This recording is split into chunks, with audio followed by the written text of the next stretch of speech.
Pat slips by. Pat works at the Portsmouth Naval Shipyard.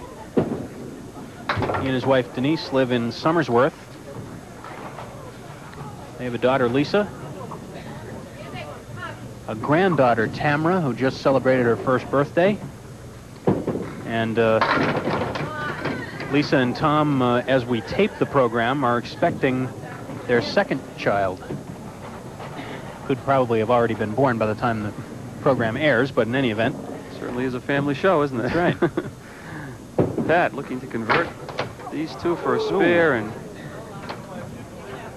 you heard it, no luck from the crowd.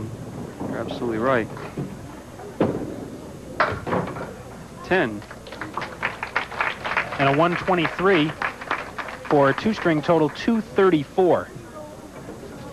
So if Bob Moran throws a markup here in the final two, he will retain his lead.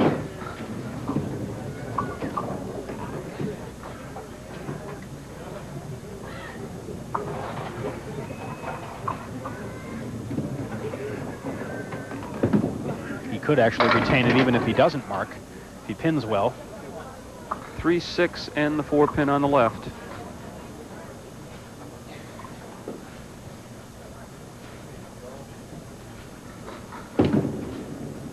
Nope.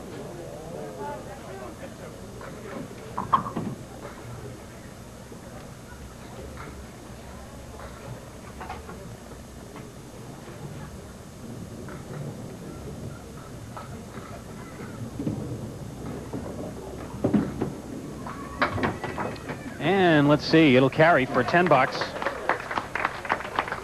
Want to begin our list of thank yous, Dan, with an acknowledgement of the officers of the NHCBA. President of the NHCBA this year, the New Hampshire Candlepin Bowling Association, happens to be sitting right next to me, Dan Murphy. But also Vice President Nick Moskilly, Treasurer Bob LaRochelle, Secretary Royal Edgerly, and also, equally as important, all of the lane proprietors and owners here in the state of New Hampshire and in Massachusetts who contribute bowlers, but particularly those in New Hampshire who are members of the NHCBA and contribute to the prize money pool and just coordinate the roll-offs, and just an incredible number of hours, and a great effort goes into putting this all together behind the scenes. So thanks to all of the lane owners and operators of the NHCBA. Are there any Massachusetts members now? I know there were at one time. No, I don't believe there are. Okay. A 9, a 111 for Bob Moran, and that will give him a 1-pin lead with 1 string to go. Well, somebody's got to win $1,500 before we get out of here today. We've got 1 string remaining. We'll be back in a minute.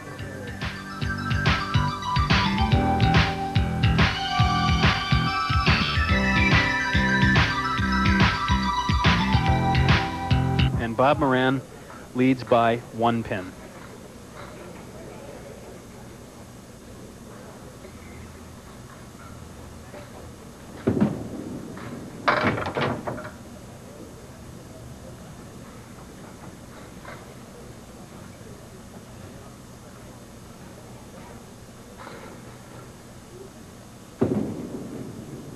Oh, great conversion there.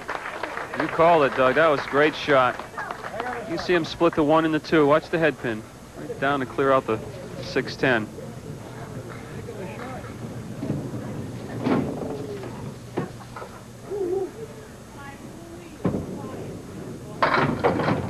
A little full.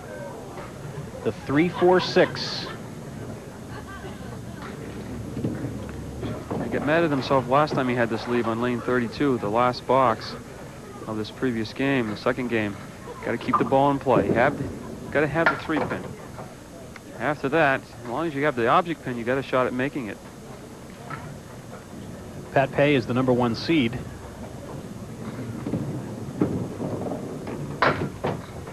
Will finish this 3rd and final string.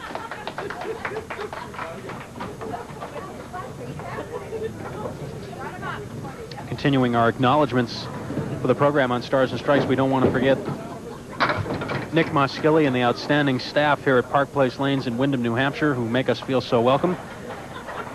Too many names to mention all of them, but certainly Bob Bover, Ray Goslin, Deb DeRocher, Carol Downey, many others.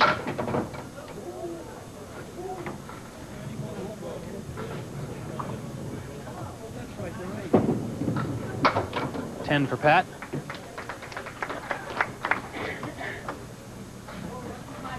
At TV 50, General Manager Jack Foley, Sales Manager Bill York. Big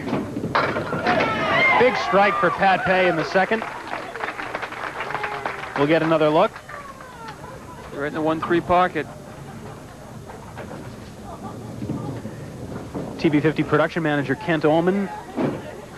And most importantly, Director Jim Murphy and the hardest working crew in bowling.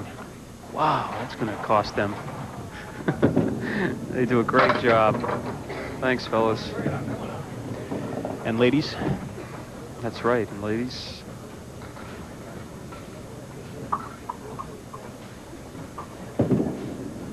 Oh, here it comes. Oh, there it yes. comes. You can see that one, just like they were tied together. Two great spares for Bob Moran here in this third game.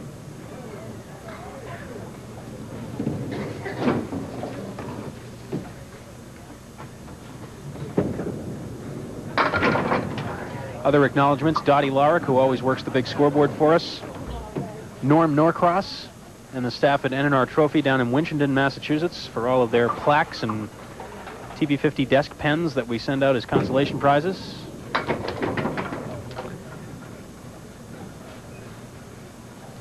All of our sponsors who help support the program, including most notably Tri-State Megabucks for their support of this, our first Tournament of Champions, something we hope will become a regular event. The response to this first one has certainly been terrific. And... Oh, no! How did he miss? I can't believe that. That's the 4-pin. It looks like the 7-pin now. Oh.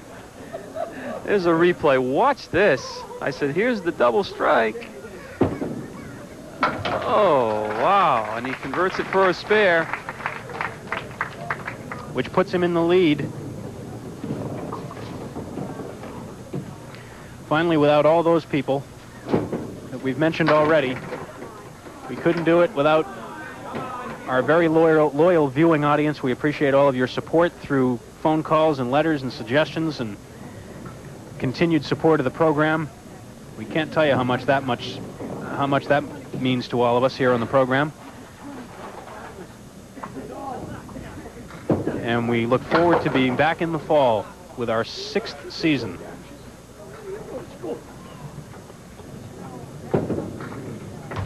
But there's still a lot to happen here. We're going to take a timeout. Pat Pay has retaken the lead by 3 in the match with just 6 boxes to go. The Tournament of Champions will be decided after these commercial messages. 6 boxes to go. Bob Moran trails by 3 pins in the match.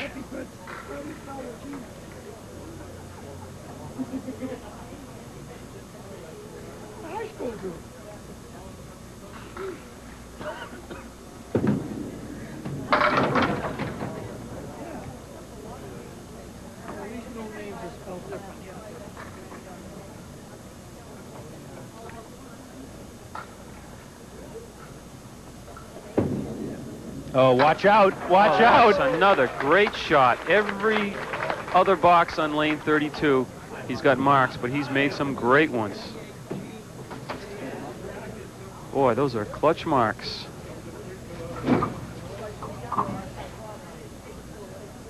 All but 2 of Bob's 10 marks have come on lane 32. Interesting. Well, let's see. You'd love to see that 3-pin go down, but it won't. And not only that, but the wood will be out of play, too, and you see Bob's frustration. Well, he's got another piece coming. It's getting better. Well, it's getting real nice. The other piece to the left will be out of play, clearly.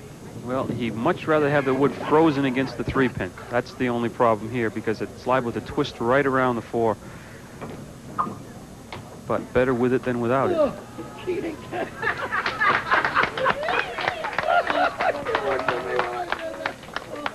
this for a second straight mark and to certainly put a little heat on Pat Pay.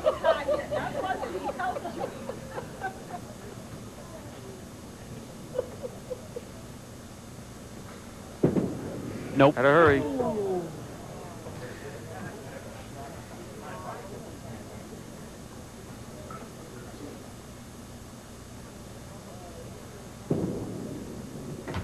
And no again. We'll never know.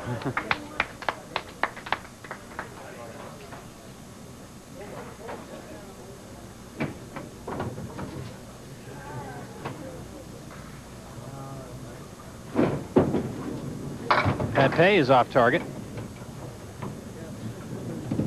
Do you get the feeling this will go down to the final ball? I think so. Here, you take it, and I don't want it. No, you have it. Well, Pat almost made a great shot of his own.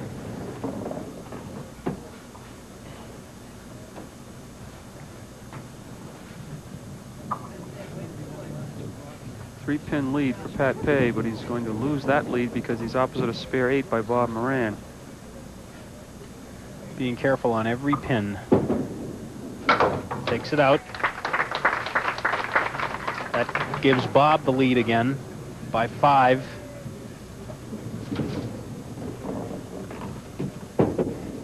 And he's going to have the 6-10 and another piece of wood that's going to be out of play. And the 10 pin is off the spot. And the crowd is chanting now for Dottie to go down. And she's going to go all the way down there and it's going to roll back into play. Pat is waving at it, but it appears though it's going to stay up here. And that could be very close to being in play. And if it is, it's going to be a difficult shot for Pat. Dottie's going to have to take a real close look at it. It must be just touching the line. Yep. And if any part of the pin is touching the deadwood line, which is 18 inches in front of the plate, I should say 18 inches, yeah, in front of the plate. That's right. And Pat missed it. But if any part of the wood is touching that deadwood line, it's removed. And boy, doesn't get much closer. Bob Moran leads the match by 3 with 4 boxes to go. 3 pins.